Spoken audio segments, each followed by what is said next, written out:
Les années folles désignent la période d'intense activité sociale, culturelle et artistique commençant en 1920. De nombreux artistes vont s'engager, comme Joséphine Baker, qui va créer des spectacles de danse caricaturant les clichés du racisme.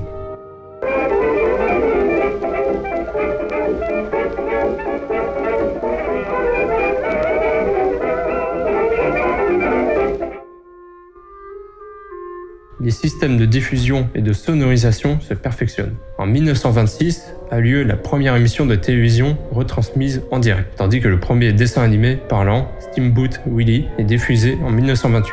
La culture de masse est en route.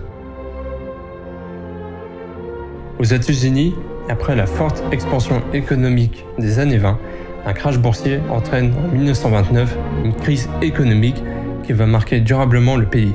La situation aboutit à la Grande Dépression, qui va fragiliser l'économie américaine jusqu'à la Seconde Guerre mondiale.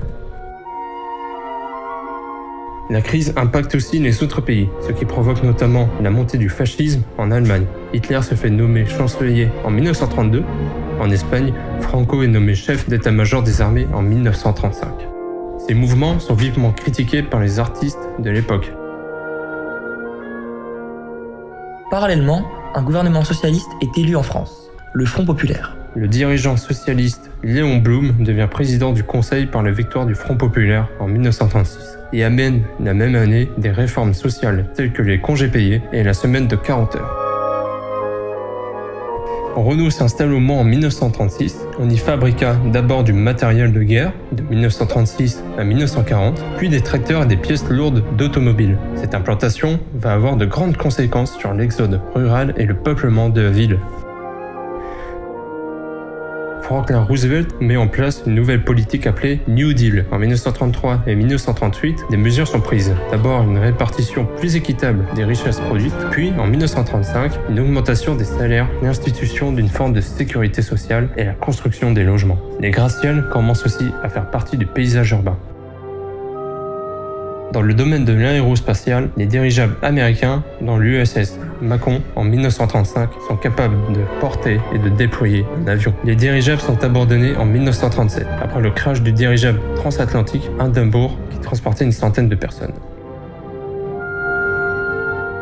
En 1937, c'est la création de la SNCF. Le 31 août 1937, un décret de loi approuve la nationalisation des réseaux et la convention concernant la constitution de la SNCF. Celle-ci est effective le 1er janvier 1938. La Seconde Guerre mondiale. Et la voie étant libre, la ligne Maginot débordée, la puissance allemande a frappé vers le centre de la France.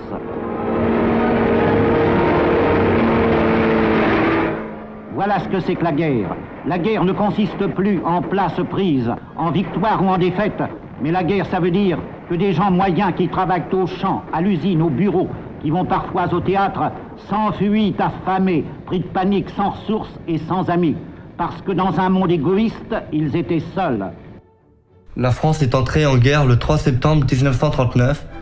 Envahie en 6 semaines par les armées hitlériennes, le pays s'est résigné à l'occupation de la plus grande partie de son territoire. Par la convention d'armistice du 22 juin 1940, le gouvernement du maréchal Pétain, établi à Vichy, s'est vu reconnaître une autonomie de façade sur le reste du territoire, c'est la zone libre. Ici, Londres. Les Français parlent aux Français.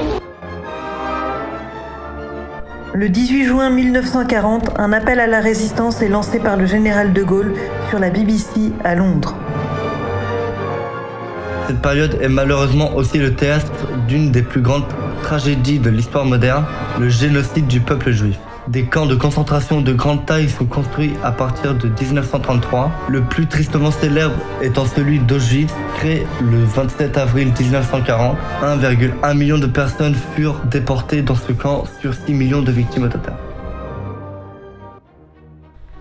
Différentes innovations ont servi lors de cette guerre, comme les missiles anti-aériens V2 développés par les nazis, le porte-avions, le Bern en 1945 et l'avion de chasse Horton Ho 229 qui a fait son premier vol en 1944.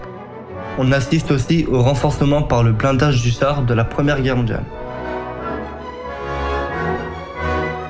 Le mathématicien Alan Turing joue un rôle majeur lors de la Seconde Guerre mondiale en concevant une machine capable de décrypter les codes d'Enigma, la machine de chiffrement utilisée par les nazis et réputée inviolable.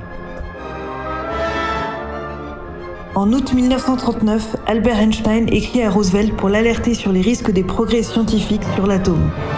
Roosevelt ne tient pas compte de son avertissement et lance le projet Manhattan. L'Allemagne avait succombé.